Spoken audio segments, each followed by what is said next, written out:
Good morning, Devils fans. I'm talking about not quite the same thing as Gwen Stefani was, for today's spotlight is on Erik Haula. Born March 23rd, 1991 in Pori, Finland, to his mother Mina, who is a former speed skater, and his father Tommy, who played and coached American football at the highest league in Finland. Erik grew up idolizing Tom Brady, but would never actually play football because his dad wouldn't let him.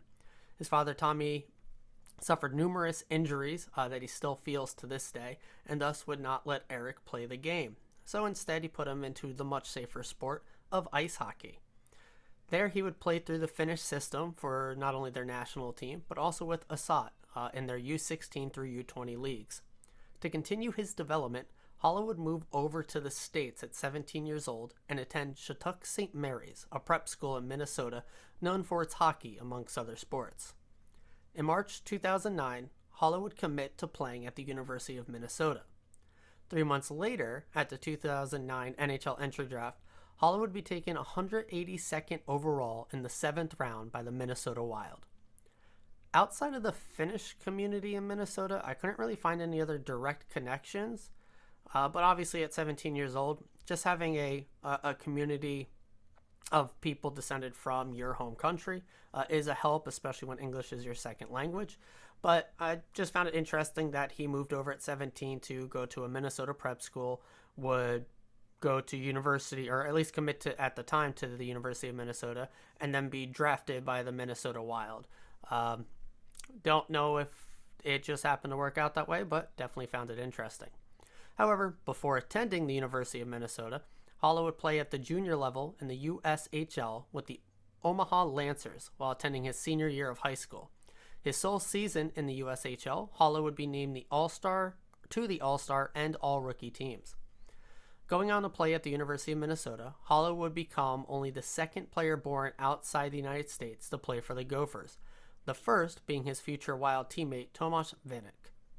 In total, as a Gopher, Haula would put up 42 goals and 124 points in 114 games over 3 seasons before he would forego his senior year and sign professionally with the Minnesota Wild. On April 7, 2013, he would sign his ELC and begin his career as a Iowa Wild, their AHL affiliate. November 29, 2013, Haula would make his NHL debut, scoring his first point in that same game with an assist on a Danny Heatley goal. Haula would end up earning the third star of the game in a 3-1 loss. Haula would continue to bounce back and forth between the NHL and AHL, his first NHL goal coming January 18, 2014, in a win over the Dallas Stars. In total, his rookie year, he would score 6 goals and 15 points in 46 regular season games, and would have a very productive playoffs with 4 goals, 7 points in 13 games. Erik would be a full-time NHLer from this point on.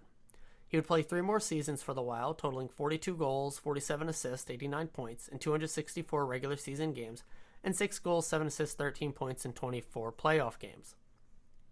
As an RFA, Haula was left exposed at the 2017 expansion draft and would be selected by the Vegas Golden Knights, where he would sign a 3-year deal. The Knights would also receive Alex Tuch from Minnesota as part of a backroom deal and would send a conditional 3rd-round pick back to the Wild. Haula would go on to have what is still his most productive season yet that year, putting up 29 goals and 55 points in 76 regular season games, and 3 goals, 9 points in 20 playoff games during the Knights' historic run to the Stanley Cup Finals, where they would ultimately lose. Haula would only play 15 more games as a Knight, notching 7 goals, 5 assists, when he suffered a knee injury from a hit from Patrick Marleau. He would end up having surgery in December of 2018, keeping him out for the remainder of the season. That offseason, he would be traded to the Carolina Hurricanes, where he'd end up playing in 41 games as a Hurricane, scoring 12 goals and 22 points, missing stretches of games here and there due to injury, and would end up being traded at the deadline to the Florida Panthers, finishing the season with an additional 2 assists in 7 games and 1 goal in 4 games in playoffs. As a pending UFA, Haula would sign with the Nashville Predators on a 1-year, $1.75 million deal, playing in 51 games in the COVID-shortened 2020-21 season, scoring 9 goals, 21 points in 51 regular season games, and 1 goal, 4 points in 6 playoff games. Once again a free agent, Haula would now sign a 2-year, $4.75 million contract with the Boston Bruins, playing one season there, scoring 18 goals and 44 points in 78 regular season games, and 1 goal, 3 points in the 7 playoff games. Haula's first goal as a Bruin would actually be against the team that he would eventually be traded to, the New Jersey Devils. In a 1-for-1 deal for Pavel Zacha, Haula would be traded to the Devils in the offseason leading up to the 2022-23 season. He'd go on to score 14 goals, 41 points in 80 regular season games, and 4 goals, 6 points in 12 playoff games. Haula would be re-signed by the Devils on a 3-year, $9.45 million deal on June 23, 2023. So on the ice, Haula plays both center and wing at fairly efficient levels, his most productive season coming as a center. In isolation, he actually attacks the net with a wide variety of chances, bounding and rebounds, one-timers, wristers, but unfortunately doesn't quite have the finishing touch that would elevate his game to a whole nother level. However, in playoffs a bit, and especially in the back half of the regular season, he found his scoring touch a bit better, as the first half of the year he was very, very much snake-bitten. His in-zone offensive generation isn't overall that great, mostly creating chances off the rush, which is why he did seem to eventually find his way in our system. It would not surprise me if the first half of the season was a bit of just getting adjusted to the speed of our game and pace, but really some of the chances he missed on should have just gone in. That's just the bounce of the puck and the luck of the game. But definitely, again, with that generating chances off the rush in the back half of the season, you can see why he found his way into our system. He does play a fairly solid overall two-way game. Nothing too extraordinary, like like of a Selke votes like Nico, but along with solid face-off numbers, he can mostly be deployed in any zone start and is efficient, across the 200 foot of ice. Off the ice, Haula seems connected with this locker room after bouncing around the NHL a bit, making an unlikely friendship with Jack Hughes of all people. He's clearly a very determined guy who's set on winning, and as we all know, is an accessory lover, especially his favorite bracelet and playing golf. You might have noticed I kind of skipped over all of his Hurricanes drama when going over his path to get here. I have an entire video on Erik Haula versus the Hurricanes. Definitely check that out. I think it's episode 17 in the series here. So if you want a bit more information about that, just go back and check that. Didn't want to spend too much time on that here really at all. So what can we expect from Haula going forward? Well, he should be fairly stapled into the 3C role, which given this stage of his career and the game he brings, is exactly where he's meant to play on this team. Maybe we see him reunited with Jack at points, just given the way Lindy likes to switch up the lines. But given the wealth of talent now on the team, especially in the top 6, I really hope we don't really see that. But Jack really seemed to like playing with Haula, so if that's what Jack wants, then hey, who am I to really argue with Jack? Erik will get PK deployment, which is perfectly good. Not one of the best in the league, but he is one of the better in the league at that. Possibly will even get power play 2 time as the face-off guy as well.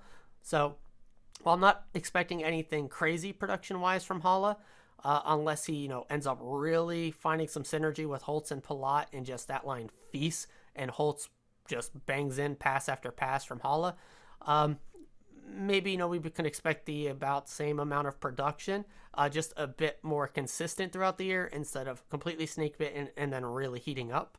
Again, he's going to have less deployment not playing with Jack, assumedly. So, we'll see where those numbers really end up by the end of the year. We've got him for 3 more of those with trade protection throughout, so it's really just how his game will continue to age. If he plays like he did in the back half of the season in playoffs, it's going to be a steal in the role he'll play. If he hits that age curve pretty hard, might be a little rougher come the end of the deal, but at that cap hit, it's really nothing we couldn't afford to be able to pay. I'm glad Haula seems to have found a home here with us after bouncing around quite a bit, and I truly appreciate his hatred for the Canes organization. And given where both organizations are, us and the Canes, we're likely going to see a lot of each other, especially at the top of the division, probably in playoffs as well over the course of these next 3 years. So it just makes for a great narrative, and it's very excited, and I'm very excited to see how that's going to all play out. So my top 3 or most memorable 3 moments with Haula as a Devil. Well, number 3 maybe isn't a highlight moment, but unfortunately one of the most memorable things about the last season was how snake-bitten he was the first part of the year. I think he played overall pretty great, especially was a very nice compliment with Jack. But it's hard not to just, state how rough that snake bitten was. Obviously, our record and our play made that a lot less aggravating. I'm sure if the season was not going as well, we would have been much more on his case like we got with other guys who similarly would play here and would play overall well, but would just not pot goals. But, rough season make those things just all the worse. So us playing really well made him being snake bitten not as bad. And we can kind of look back and laugh on it now, especially given how the season ended and how he played in playoffs. Speaking of playoffs, number 2 is going to be his Game 7 goal against the Rangers. That cross-ice pass from Jack was just mwah, and it really just iced the game, and I think that's why that one really sticks out. It wasn't the game-winning goal. It was number 3 in a 4-0 victory, but it really just felt like that iced the game, and it was just that perfect encapsulation of watching it on TV of the beautiful pass from Jack over to Haula and just nets it, Shesterkin laying out. It was just beautiful to watch. Speaking of, number 1 is going to be basically the entire Game 5 versus the Rangers.